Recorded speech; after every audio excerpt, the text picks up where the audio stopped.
అత్యంత దారుణమైన ఘటన, అమానవీయమైన ఘటన మన దేశంలో. రాజస్థాన్లో 13 ఏళ్ల బాలికపై 32 మంది మానవ మృగాలు అఘాయిత్యానికి పాల్పడ్డారు. ఒకేసారి 32 మంది 5 రోజుల పాటు ఆ చిన్నారిని బంధించి క్రూరంగా ప్రవర్తించినటువంటి తీరు ప్రతి ఒక్కరికంట కన్నీళ్లు పెట్టిస్తోంది.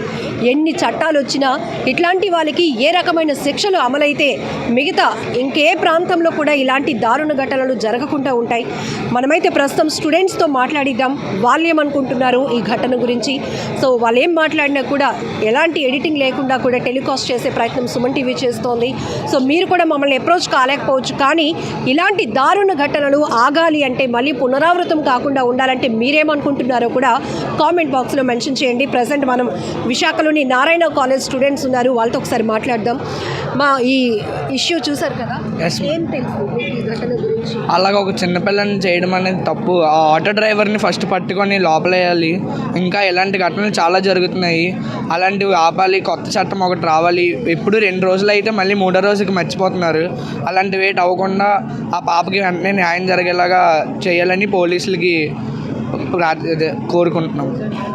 మీరు ఈ ఇష్యూ గురించి చూశారు కదా, ఆ పాప ఆఖరిగా మాట్లాడుతున్న చిన్న వీడియో బయటకు వచ్చింది. కళ్ళన్నీ పొంగిపోయాయి. ఒక నరకంలో ఉంది ఆ పాప. వాళ్ళ అమ్మ అంటుంది, ఏం మాట్లాడాలి అనుకున్నావు, వాళ్ళందరూ దొరుకుతారు నేను చనిపోయినా అని ఆ పాప చెప్తుంటే, ఎవరు దొరుకుతారు మా అని వాళ్ళ తల్లి కూడా మాట్లాడిన మాటలు కూడా బయటకు వచ్చాయి. అసలు ఈ ఘటన గురించి మీరు ఏం చూసారు? ఏం చూసారు? తను ఏదో పర్పస్ మీద బయటకు వెళ్ళింది.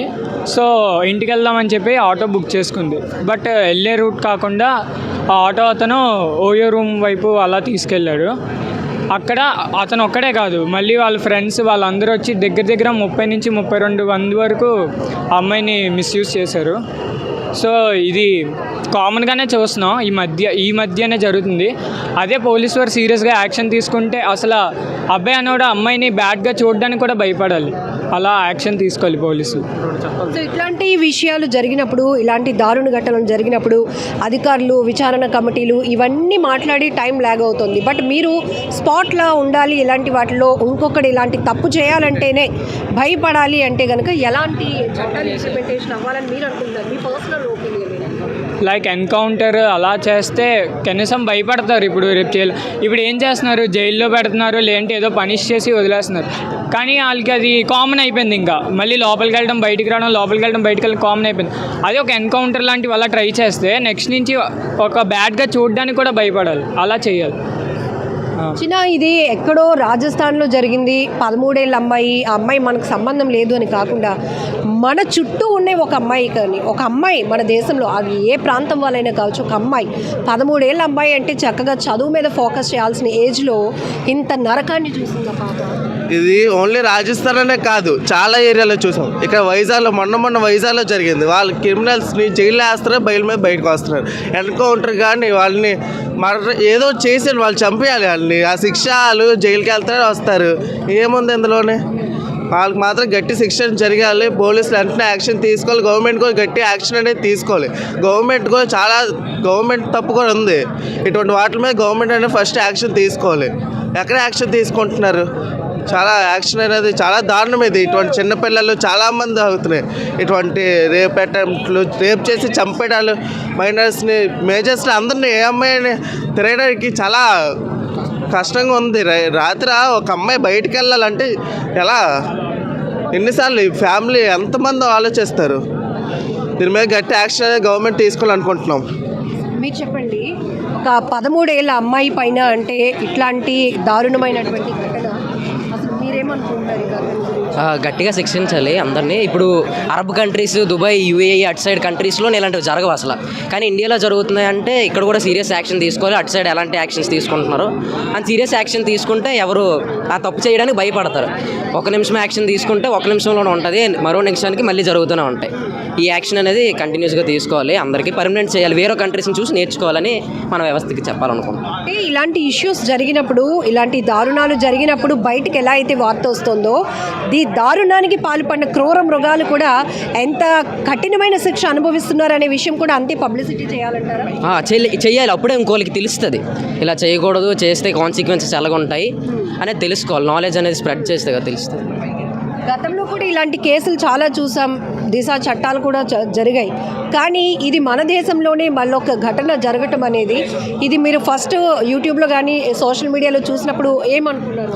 అది చాలా బాధపడ్డాం. వేరే కంట్రీస్లో ఇలాంటి క్రైమ్ రేట్ తగ్గినప్పుడు మన కంట్రీలో కూడా తగ్గాలి కదా, సీరియస్ యాక్షన్స్ తీసుకుంటే ఇంకా బాగుంటుంది అనేసి చాలా మనోవేదన గురయ్యాయి. ఒకవేళ మీకే అలాంటి అధికారం వస్తే ఇట్లాంటి వాటికి ఇలా చేసి ఉండేవాడిని అని ఒక అభిప్రాయం మనకి జనరల్గా యంగ్ జనరేషన్లో వస్తుంది కదా, ఎప్పుడైనా అనిపించిందా? అనిపిస్తూ ఉంటుంది సీరియస్ యాక్షన్స్ తీసుకోవాలని. కానీ గవర్నమెంట్కి వాళ్ళే చేశారని తెలిసినా సరే వాళ్ళ వెనకాల ఎవరో ఉన్నారని భయపడుతూ వీళ్ళని వెంటనే వదిలేస్తున్నారు. అలా వదిలేకుండా గట్టిగా వాళ్ళని తెలిసినప్పుడు కూడా వెంటనే శిక్షించట్లా. అలాగే ఎందుకు చేస్తున్నారు అసలు గవర్నమెంట్ ఎందుకు ఉంది అసలు?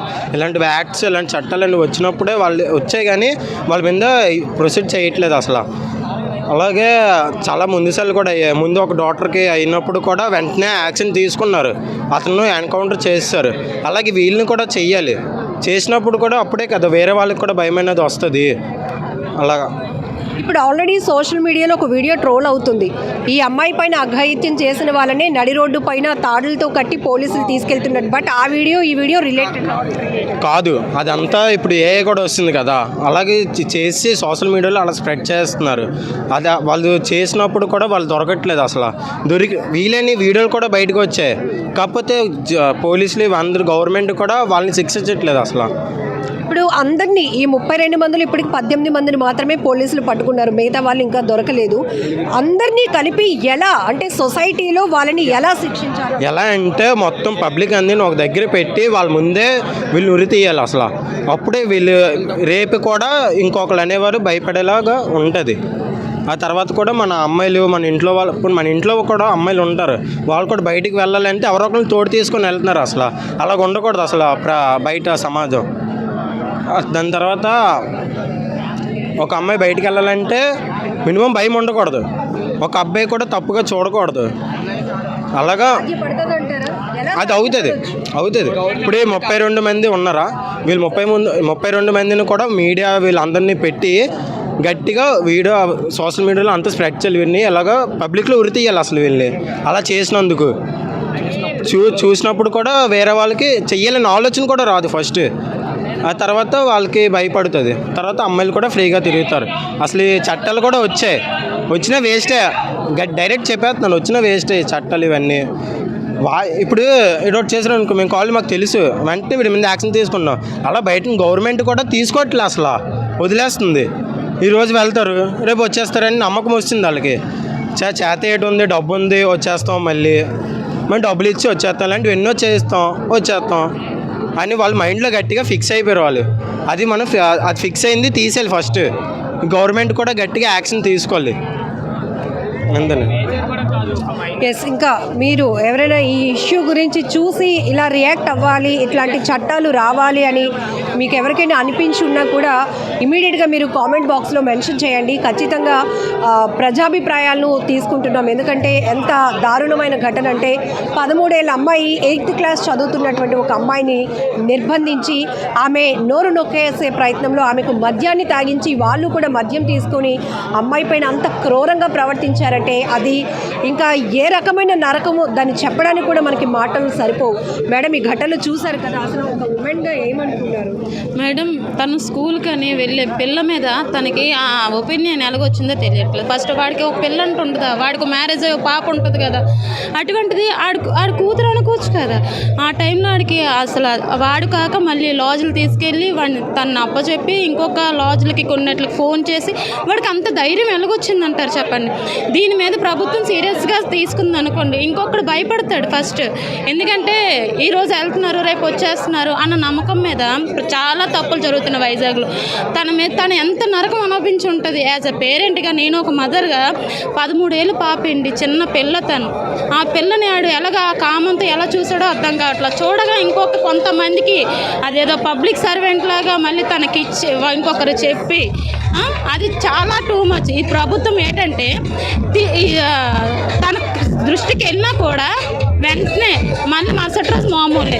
అటువంటి ఎన్నో ఒక్కడికి కానీ సీరియస్గా ఆన్ ద స్పాట్లో ఉరిశిక్ష కానీ ఏదైనా వేసారనుకో ఇంకొకడు భయపడతాడు. ఇంకొకటి గ్యారంటీ భయపడతాడు. ఎన్కౌంటర్ కానీ చేస్తే మాత్రం ఈజీగా అటువంటి చర్యలు ప్రభుత్వం తీసుకోవాలని అనుకుంటున్నాం. ఇట్లాంటివి టీవీలో చూసినప్పుడు కానీ ఎక్కడైనా జరిగినా ముందు మన పిల్లల్ని గట్టిగా పట్టుకొని వీళ్ళకి ఫ్యూచర్లో వీళ్ళకి సెక్యూరిటీ ఏంటి అని భయం వేస్తుంది. అసలు పాప బయటకు వెళ్ళాలంటే భయం వేస్తుంది. స్కూల్కి ఆటో మీద వెళ్ళి ఆటో ఇంటికి వచ్చినంత వరకు భయం వేస్తుంది. ఇటువంటివన్నీ చూస్తుంటే ఇటువంటి రేపు పొద్దున్న మన పిల్లకే జరిగితే ఏమవుతుందో అని గుండెలో బయటికి ఉమెన్ బయటికి జాబ్కి వెళ్ళినా అలా పిల్లల మీద దృష్టి ఉంటుంది. అంటే మన ఇప్పుడు ప్రభుత్వం చాలా స్ట్రిక్ట్గా ఉందనుకోండి, ఇటువంటివి ఏమి మనకు అంత మైండ్లో ఉండవు. ఎందుకంటే పిల్ల సేఫ్గా వెళ్ళి సేఫ్గా వస్తుందని ధైర్యం అనేది ఉంటుంది. కానీ చుట్టుపక్కలే చూస్తుంటే ఇంకా మనకంటే ఎంత భయం ఉంటుంది చెప్పండి. మనకి ఎవడైనా ఒక నచ్చని పని చేస్తేనే ఒళ్ళు కంపరం వేస్తుంది, ఇరిటేట్ అవుతాం.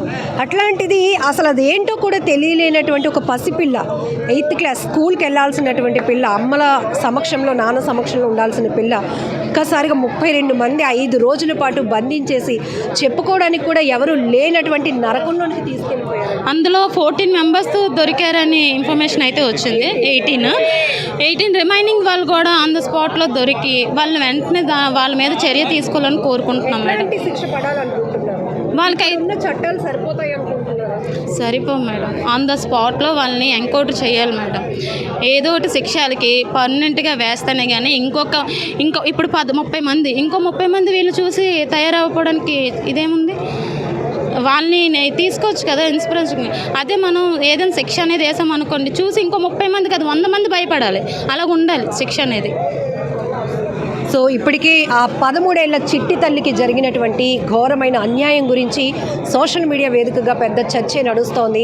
మేము కూడా సుమన్ టీవీ నుంచి ఒక ప్రయత్నం చేస్తున్నాం. పబ్లిక్ ఏమనుకుంటున్నారు, ఇప్పుడున్న చట్టాలు ఇంకా అగ్రెసివ్గా ఇంప్లిమెంట్ చేయాలనుకుంటున్నారా, లేకపోతే ఇట్లా మైనర్ బాలికలపైన లేకపోతే చిన్న పసికందులపైన హాస్పిటల్లో ఉన్నటువంటి పసి పిల్లల్ని సైతం వృద్ధుల్ని సైతం వదలలేనటువంటి కామాంధుల మధ్య ఆడపిల్లలకి రక్షణ ఎక్కడ ఉంది అనేటటువంటి ఒక ఆలోచన ప్రతి ఒక్కరిని తీవ్రంగా వేధిస్తోంది. ఆడపిల్లలు ఉన్న ప్రతి తల్లిదండ్రి ఈరోజు వాళ్ళని ఎలా కాపాడుకోగలమనేటటువంటి భయం వెంటాడుతున్నటువంటి పరిస్థితులు ఉన్నాయి. సో ఈ 13 ఏళ్ల అమ్మాయి పైన జరిగిన రాజస్థాన్లో 13 ఏళ్ల అమ్మాయిపై జరిగిన అఘాయిత్యానికి సంబంధించి యువతే కావచ్చు, పెద్దవాళ్ళు, మహిళలు అందరి అభిప్రాయాలను కూడా మేము లైవ్ టెలికాస్ట్ చేసే ప్రయత్నం చేస్తున్నాం. మీరు కూడా ఏమనుకుంటున్నారు, ఇట్లాంటి వాళ్ళని ఈ క్రూర మృగాల్ని ఎలా శిక్షించాలనుకుంటున్నారు, ఎలాంటి చట్టాలు ఇంకా ఇంప్లిమెంట్ కావాలి, ఎలా అమలు చేయాల్సినటువంటి అవసరం ఉంది అనుకుంటున్నారో కామెంట్ బాక్స్లో మెన్షన్ చేయండి.